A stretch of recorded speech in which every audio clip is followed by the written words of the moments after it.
So it's been a crazy week. Crazy week for me. Crazy week in the world of watches. I just needed to get out. Get some fresh air. And reflect a little bit. And if I sound a little bit out of breath, it's because I am. Because I had COVID a few weeks ago. And I don't really feel as fit as I did. That's COVID for you.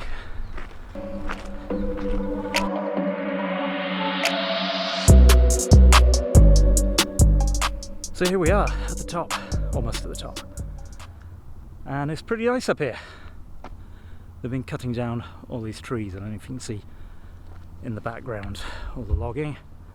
This used to all be wooded, and it's now all cut down, which is a bit of a shame. But it's still nice up here. And it's nice to be outside.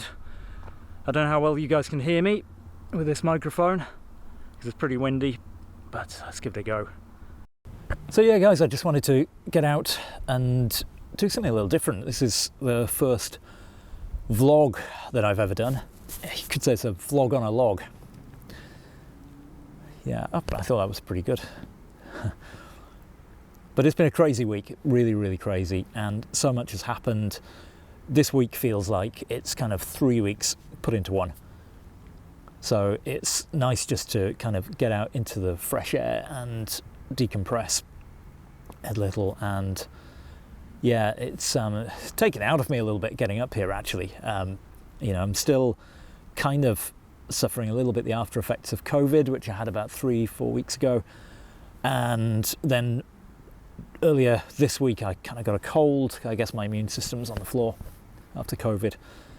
So walking up here, I mean, it's only a 15 or 20 minute walk from where I live.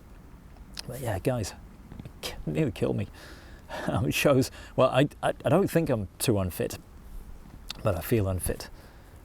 Now. So what am I wearing? I'm wearing the White Dial Seamaster, which I picked up a couple of months ago. It's a really great watch. I think this has got to be one of my favourite Omega pieces. I think the Seamaster series is just a great line, and they've done some really good variations of it too. And yeah, I guess it was sort of Omega that started the craziness of this week for me, because I guess 8 or 9 days ago, so middle of last week, I dropped my video about the new releases from Omega, the novelties as they call them for 2022. Go back and check it out, guys, if you haven't seen that one. And dropped that video, and then literally I think the same day that one went live, I picked up on all the rumours about the MoonSwatch. So I saw the teaser on social media and kind of got a clue as what was going on, and I googled it, and there was an early article from GQ magazine that gave a few more clues. And then of course within 24 hours of that, there'd been a leak from Revolution Watches. I think leaked the story. I don't know whether this was a deliberate leak or if it was completely accidental. Kind of thinking it was accidental, that they just kind of published the story before they intended to. So yeah, so I kind of pretty much that day decided, I think I called a couple of Swatch stores and found out that it was only going to be for sale in 3 Swatch boutiques in the UK. 4 in the UK, sorry. 3 in London, Oxford Street, Covent Garden and Carnaby Street, and 1 in Edinburgh. Now, I live in Wales, so that's 200 miles away from London. But I booked train tickets, and my eldest brother, who's also kind of into watches, and he really wanted to try and pick one up too. So we decided to meet up in London. So this time last week I was on a train and got into London, and we met up, had a few beers on the Friday night and something to eat, a really good steak, and then decided to get to bed early and try and get up and be outside the Swatch store on Oxford Street as early as we could be, anticipating that there was going to be a queue, there was going to be a line. So we were outside the Swatch store at 10 to 6 in the morning, And, I guess I kind of thought there's probably going to be 20, 30, 40 people maybe in a line by that time. There were at least 600 people, maybe more. And we hung around there for, I guess, about half an hour. And in that time, that line had built up to over 1,000 people. It was crazy. And there were people who'd been sleeping outside the store since the Thursday, so they'd been outside the store for almost 48 hours. And things were getting really ugly, actually. There were some people there that you don't really want to be kind of hanging around with. And some of the guys at the front of the line, were getting a bit stressy and a bit aggressive with people. There was a couple of guys who were, as I was, they were, filming people and filming what was going on. And there was one guy in particular who took great exception to being filmed, and he was having a real go at this guy who had filmed him. And these were flippers. These weren't watch guys. These guys were flippers.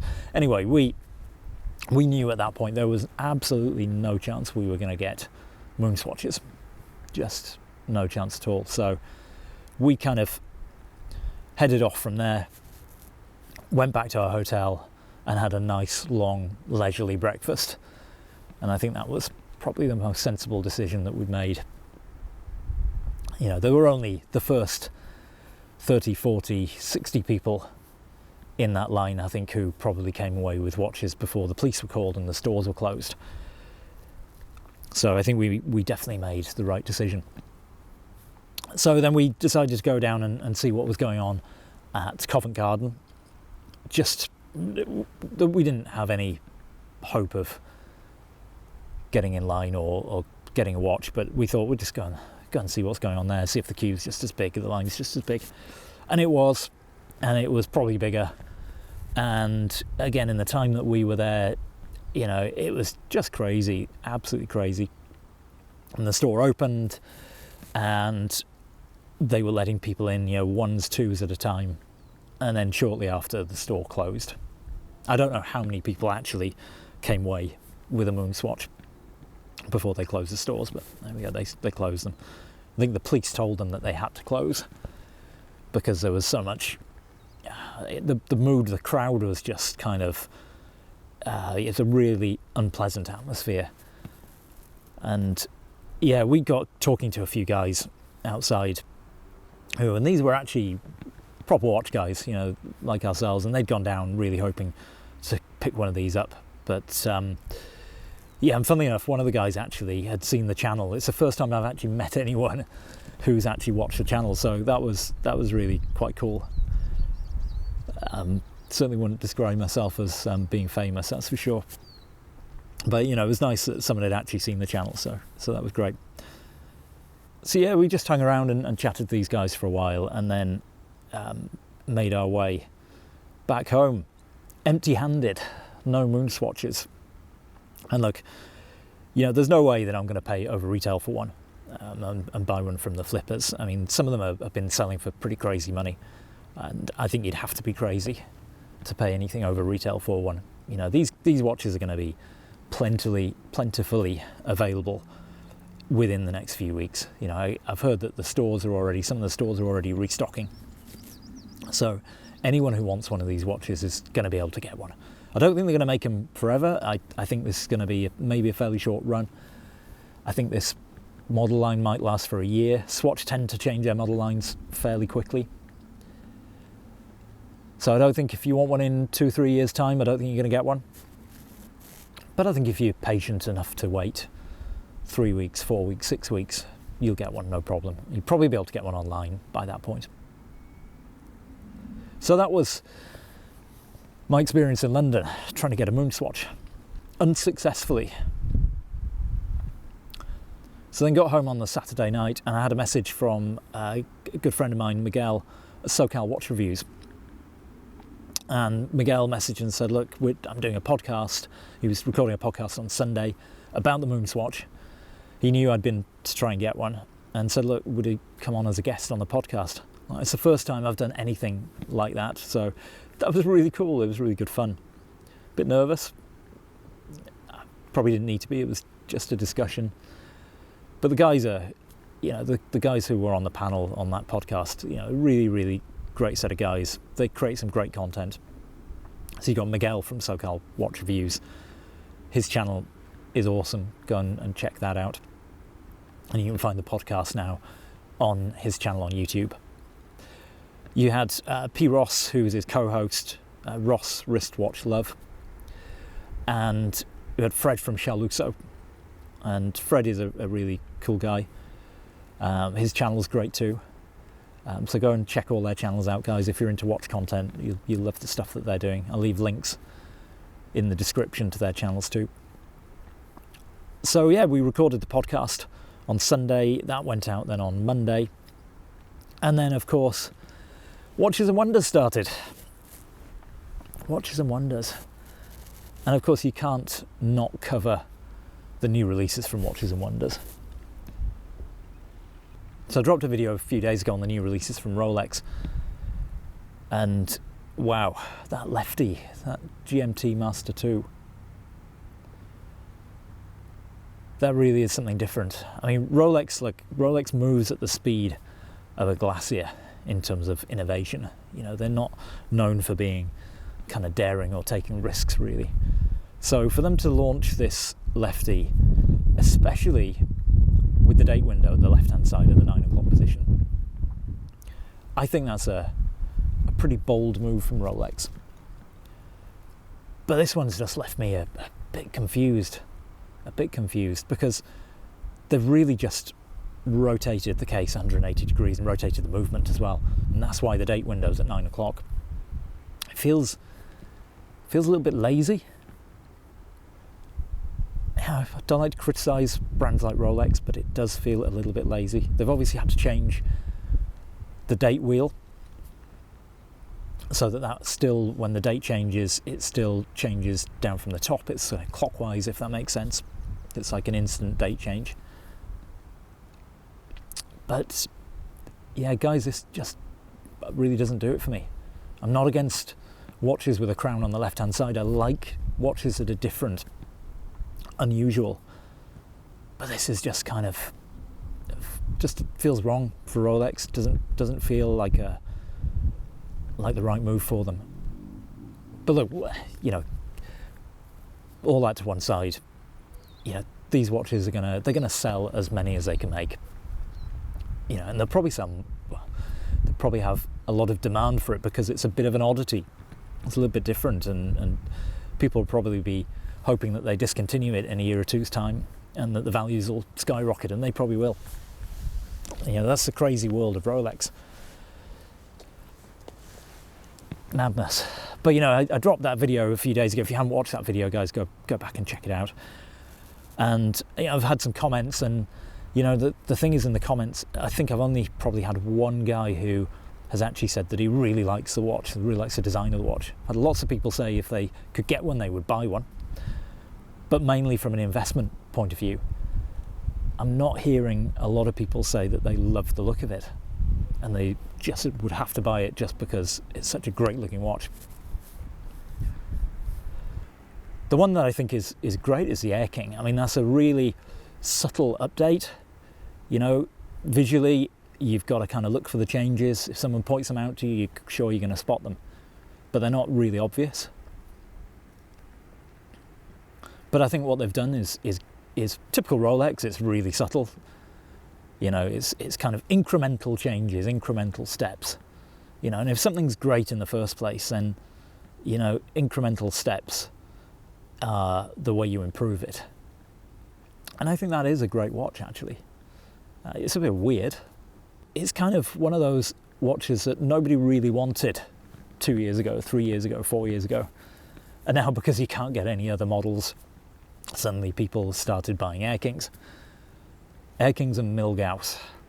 And I still don't know, actually, if the Milgauss... So in my predictions video, I predicted that the Milgauss was going to be discontinued. And I don't think it has been. I think that the Milgauss is still running.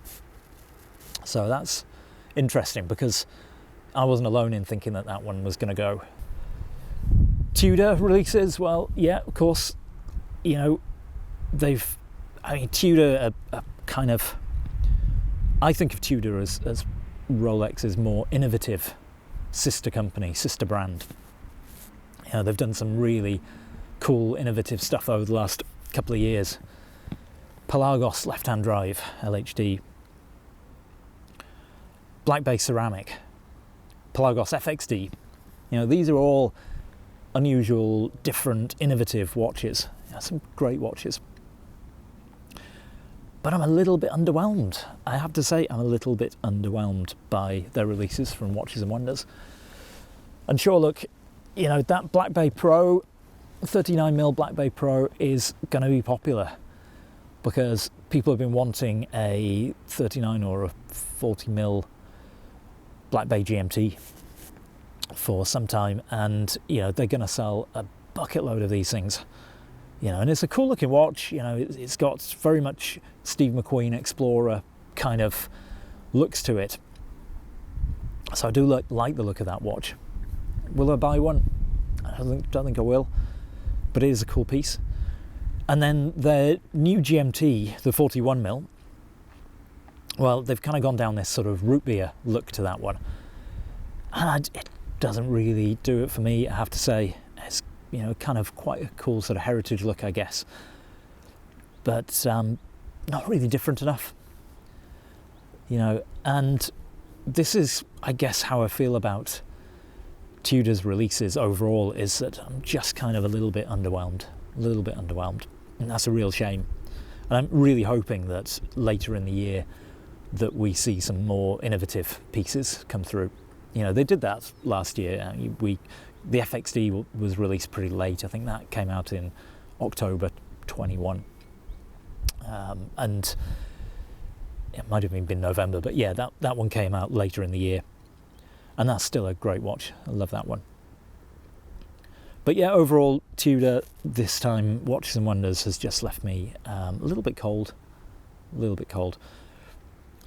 thing that I've got to mention that I thought was really kind of interesting was, so there was a leak of all of the new releases being announced at Watches and Wonders the day before. And this kind of came because some guy on, I think it was a guy on one of the Tudor forums that I saw it anyway, that was where it was published. Some guy basically went in and pulled down the sitemap from the Watches and Wonders website. And the sitemap had links in there to all of the hidden pages that weren't going to go live until the following day. And every page link, every URL had the name of the product, the name of the brand and the name of the product in. So we basically, there was a list of every brand and every new product that was coming out from that new brand that was going to be released at Watches and Wonders. So, you know, I knew kind of, I guess, probably almost 24 hours before the Black Bay Pro dropped that was one of the watches we were getting. Of course, I only knew the name, didn't know anything about it. So not much of a leak, I guess. But we had confirmation as well of what the new Rolex models were going to be. So I haven't really had the chance to spend a lot of time looking at what the other brands have been dropping at Watches and Wonders yet. So my plan is to spend this weekend doing that and catching up a little bit. If there are any really cool new releases that you've seen, tell me in the comments. You know, let me know, because I'd love to know what people are talking about and, you know, what else has really dropped. So far, really, I've only kind of really taken in the stuff from Rolex and Tudor right now, and a few of the tag pieces, some of the new Hublots. But you know, if there are other cool pieces, let me know. I'd really like to know in the comments, guys. So guys, if you've enjoyed this video, it's something a little bit different. If you've enjoyed it, then tell me in the comments if you'd like to see more videos like this, and please tell me. Please make sure you give it a like. And if you haven't subscribed to the channel already, guys, then please click subscribe. I'll see you on the next one. Bye for now.